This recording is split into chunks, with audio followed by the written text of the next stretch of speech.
Hi, the book that I'm going to review today is Edward Lee's Minotauress. This book was published in 2007 and is a prequel to his Magnum Opus, the Splatterpunk masterpiece, The Bighead, published in 1998.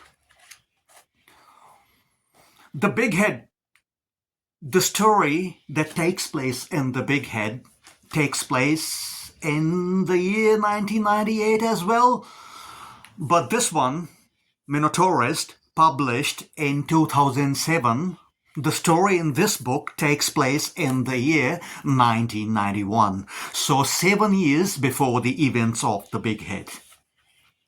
Now in The Bighead we had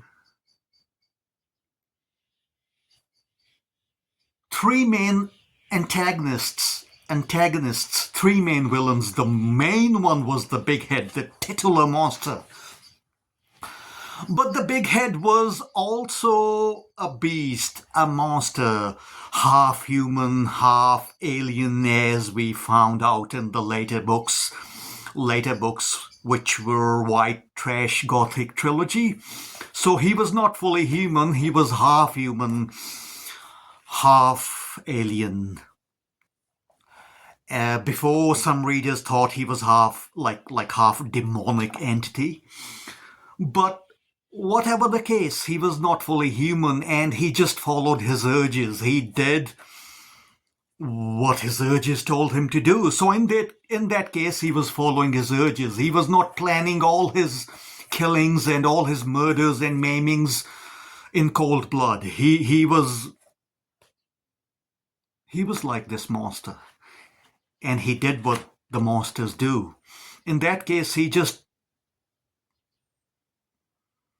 was scary in a sense, but these two other dickheads, Balls and Dicky, they were way more scary because they were human fucking beings.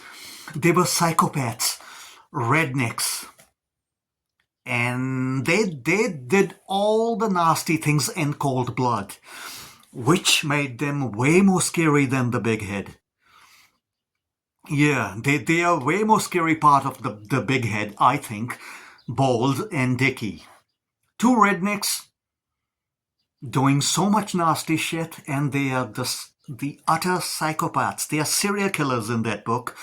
And I feel like Edward Lee thought that he can cash on those two guys and write a backstory about how they became what they became in the Bighead. And that's why I think he decided to write Minotauress. Expand on the story of Balls and Dicky.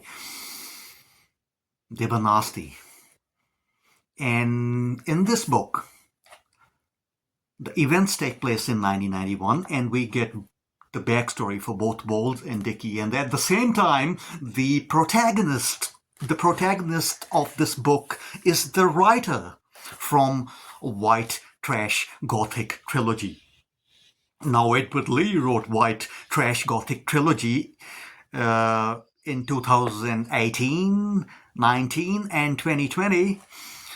And that trilogy serves as a sequel to the Bighead. I know it's getting complex now. The White Trash Gothic Trilogy is a sequel to the Bighead. But this one, published in 2007, is a prequel to the Bighead. There will be spoilers in this review, so if you guys and girls don't want any spoilers, click away now, read the book, or read all the books in the Bighead franchise, and come back and let me know what you think in the comment section. Having said that, let's carry on with the review. Now, in this book, we find out that how Balls and Dicky became serial killers, how they got on to that spree of terrorizing Luntville and committing all the nasty, atrocious crimes that they committed. in the Bighead. How they got onto that spree, that journey of crime, of serial killing. We find out that Dicky is the timid one. He is not as nasty as Bowles was. Bowles is the one who is more vicious of the two. He's the one who drags Dicky into the life of crime, because Dicky's very timid, but Dicky fucking just goes along with what Bowles says, so he's equally as bad. But we find out that Dicky was actually working at a laundromat, and he was working at a whorehouse, and he was just doing a job of cleaning the sheets, and he was doing laundry at this whorehouse. And some of the dialogue in there is very comedic, and it made me laugh out loud, just like the Bighead. And he's hating his job. He's like, what the frick I'm doing stuck in this redneck town and, cleaning this laundry, the sheets from the whorehouse. And then he bumps into Bowles. Now, Bowles is just fresh out of the prison, and he has that swagger, and that he's the king of the castle kind of a thing. And he's like, yo, Dicky, remember me? And Dicky goes, yeah. You're my school, my childhood buddy. They go way back from school days. And Bowles like, I have a plan. My old man just fucking died, and he left me his shack and some money. But I have a plan. And Dicky says that I have a plan too, that I'm not gonna wash these dirty sheets from the whorehouse with the cum stains forever. I have this El Camino cool car, which is like a hot rod, and I'm gonna get it fixed with the new engine, or something's going on with the car, and then I'm gonna run moonshine for the gangsters in the area. So I think moonshine is the redneck talk. It's like running illegal liquor, alcohol. That's what moonshine is. I think I need to bring up the dictionary and Google it up. But that's what Dicky's plan is. Now Bowles goes like, oh yeah, but how long is it gonna fucking take you to get that El Camino working and start running moonshine? And Dicky's like, another 6 months. Bowles is like, meet me at blah blah blah pub and I'll sort you out. So Dicky reluctantly goes ahead with Bowles' plan. He meets Bowles at that pub. And Bowles give him the money, whatever, $1,000 that Dicky needs to fix that car with the new engine. But the money that he gives Dicky, he actually gets by robbing the same whorehouse where Dicky works. It's quite funny how it all plays out in the book. And at the same time, they bump into this writer, which we never know the name of this freaking writer, but it's Edward Lee's alter ego. Same writer who was in the White Trash Gothic Trilogy, the same protagonist. So he is just wandering from town to town looking for his new muse to come up with characters that will make him... I mean, he's already famous for writing trashy novels, but he thinks he's like this great literary author like William Faulkner or Cormac McCarthy or all the greats of, past times, these great authors. And he's so pretentious, this author, and it's really funny. And man, every line that he speaks, it's like you have to take out dictionary and actually read all the big words that he's spouting at you. It's quite funny. It gets so funny because he's so pretentious and he speaks in these big words. but he writes trashy fucking novels. He's like Edward Lee in a way. And the review of the Bighead on my channel is the most viewed review of mine. So if you haven't watched that, go and watch it. And also the White Trash Gothic Trilogy reviews that I did, they are getting lots of views as well. So watch them as well. And yeah, so this book ties into the same universe as the Bighead and the White Trash Gothic Trilogy. And so this writer, he stumbles upon this town, Luntville, and he's like, yeah, this is quite a backward redneck town. I think I will find inspiration for my new book here. And he goes to this dingy, bloody hotel, and he's alcoholic. He drinks like a fish, and he just wanders around talking to the locals, looking inspiration for his new book. And he's like, I'm going to call my new book White Trash Gothic, because he's in a white trash town. But at the same time, the language that he uses, the sentences that he uses, so colorful, so cool. I think I've said that before in my review of the White Trash Gothic Trilogy, that all the trashy things that happens in the book, they are juxtaposed with this literary prose, which is very Shakespearean. It's so cool.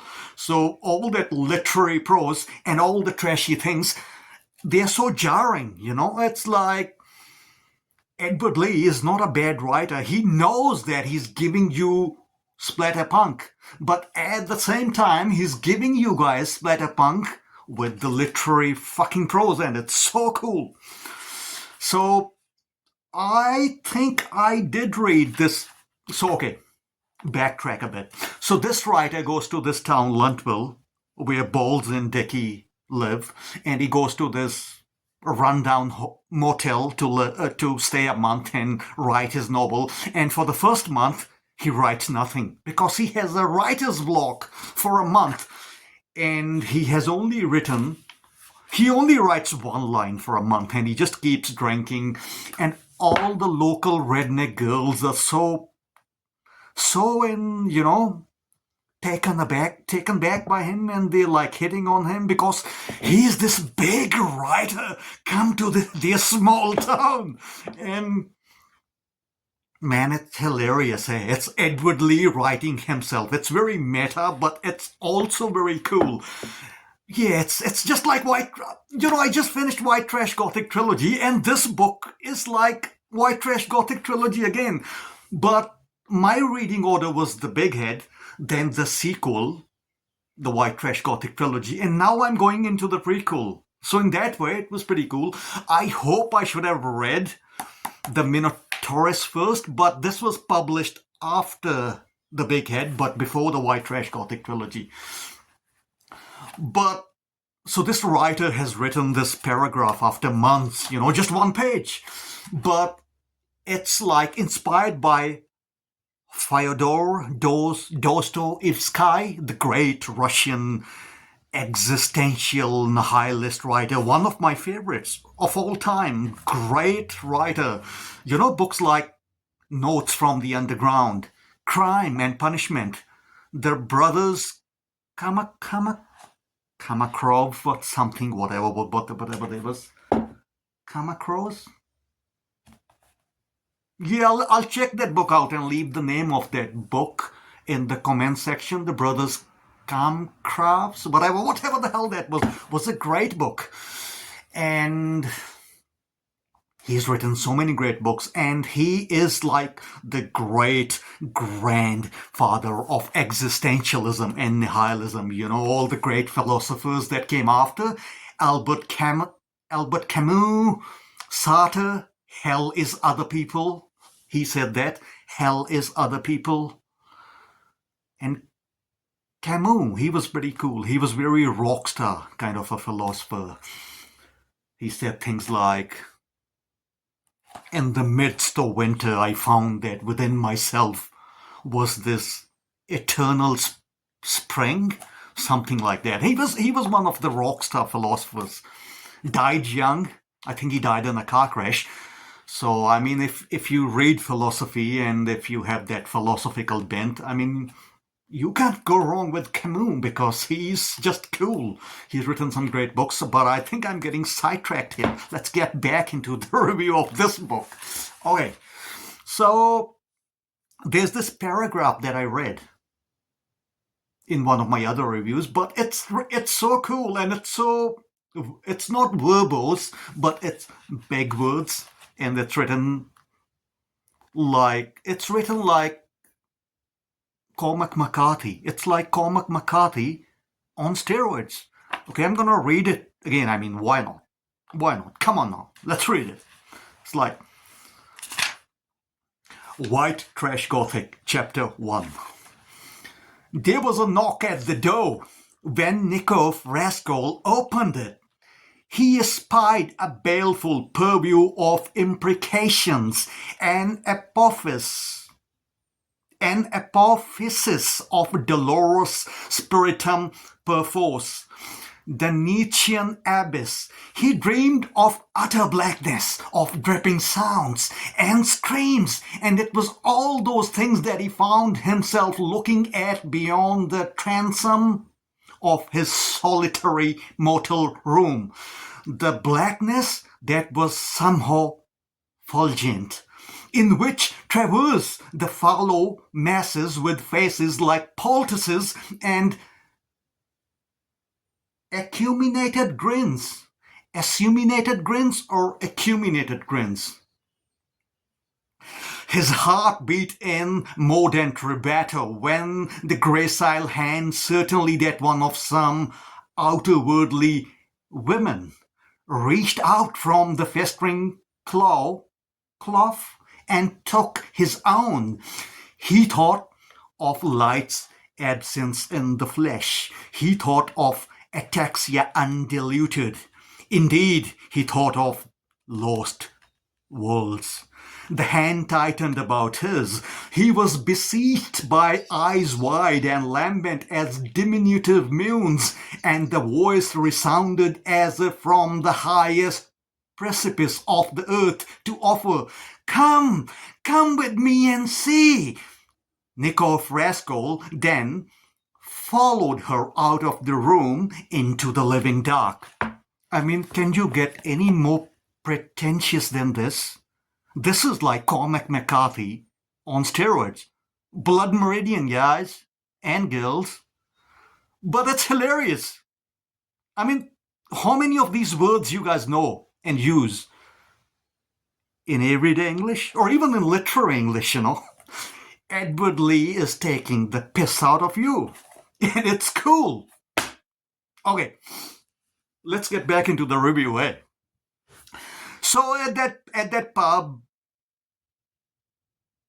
Bald and Dicky are sitting at this pub, and oh no, we know that the writer is drinking too. He's an alcoholic, and he's sitting there too. And on the TV screen at this pub in 1991, news are playing, breaking news, and at the same time, constantly there's a barrage of news, which is all about the serial killer, the notorious serial killer Dahmer.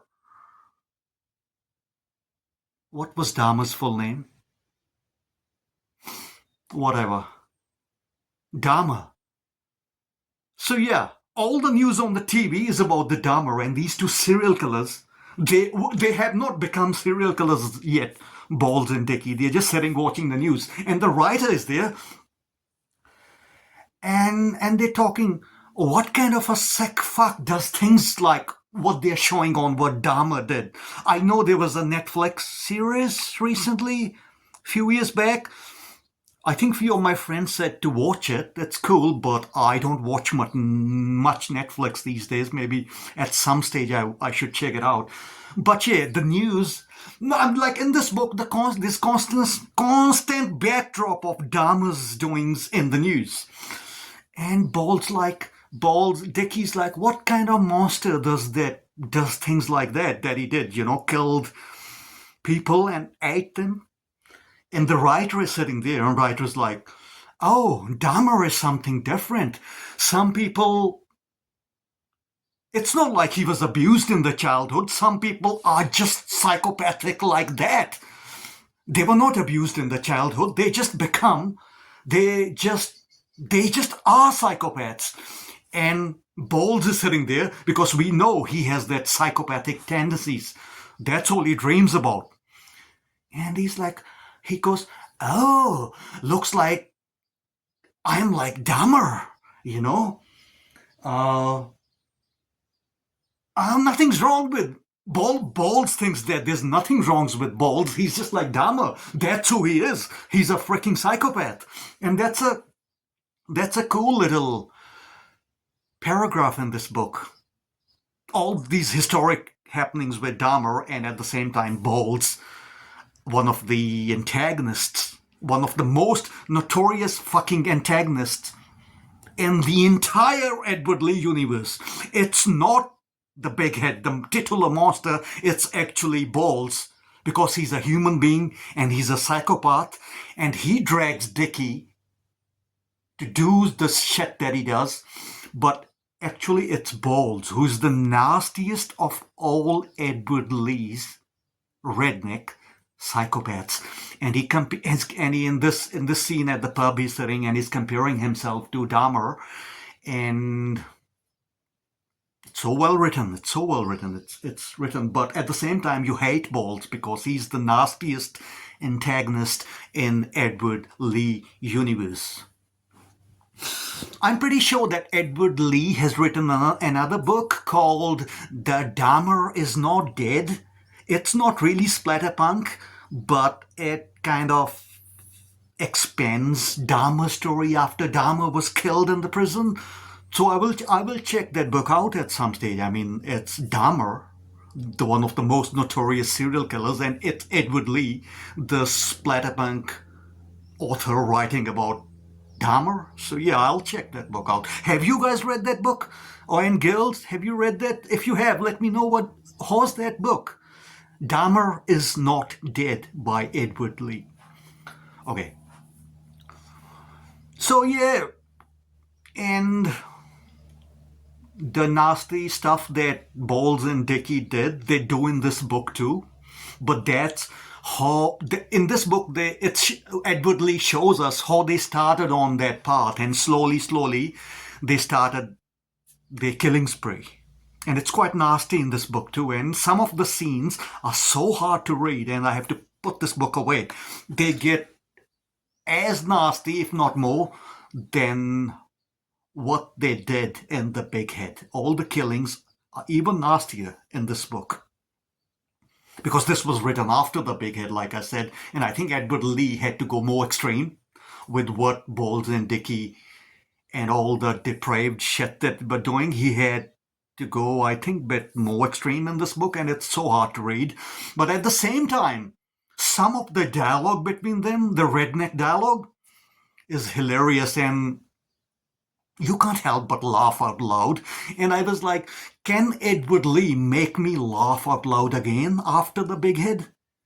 I mean, I laughed so much in the Bighead, and then I laughed a bit in White Trash Gothic Trilogy, but in this, Bighead's humor is back. Humor-wise, it's almost as good as the Bighead. Especially the scenes between the writer and Bowles and Dicky and a few other characters. So when I say humor, it's black humor, obviously. But at the same time, the Bighead was very cohesive. It was very focused. It was the story of a monster loose in the woods, wreaking havoc, wreaking hell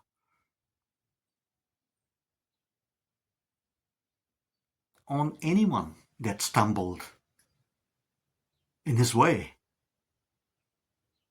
Just wreaking utter chaos on anyone who stumbled on the Bighead's way. It was very focused. It was a small-scale story. In this one, we get the same, but at the same time, it's very occultish. I mean, we get the whole legend of the Minotaur, the Greek mythology and occult. We go into the same crafter house that was also in White Trash Gothic Trilogy, and we get more background of Mr. Crafter as well, who is like this great occultist and who collects all the occult stuff, and he's like this gentleman. He's What did he remind me of? I don't know. A little bit of like Dracula himself, crafter. So yeah, Ryder and Balls and Dicky end up in his house, and lo and behold, that's where they meet the Minotauress, and then all the chaos just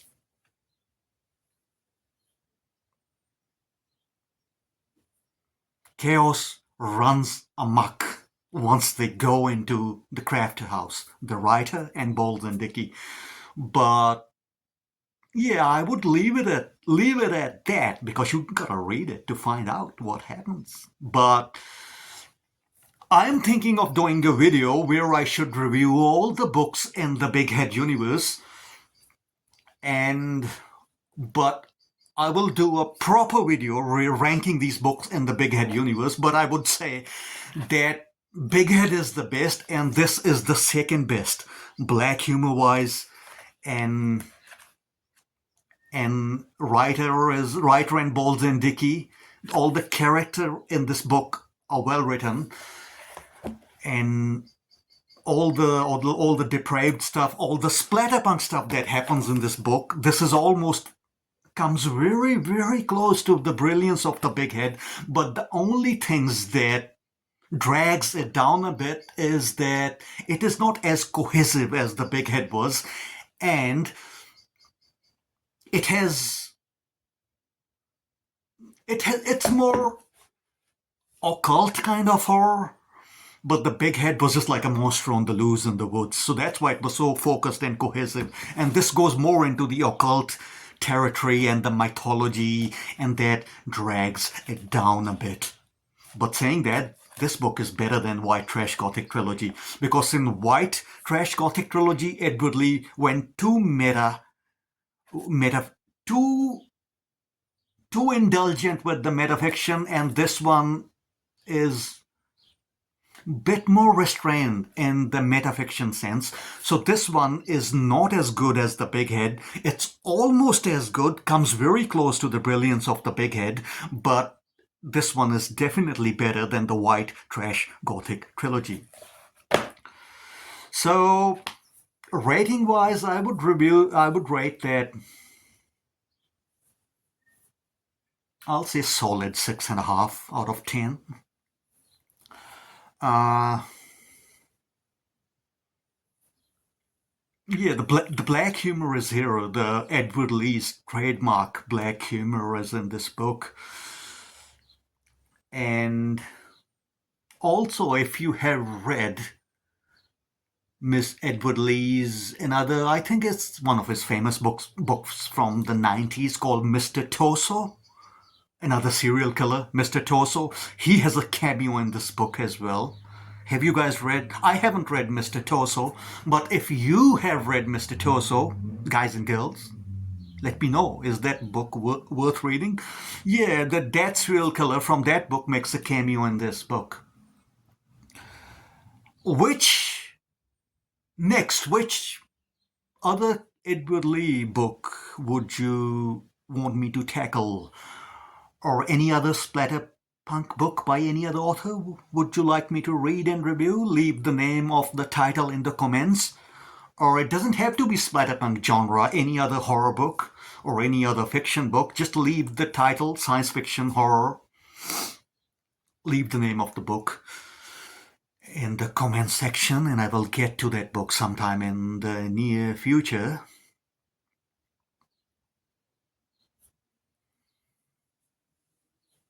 Having said that, keep on reading great fiction, horror fiction. We are in August now. Halloween is not far. So yeah, good time to read some good horror fiction. And I will see you guys and gals in the next video in the next week or the week after that. Bye for now. Cheerios.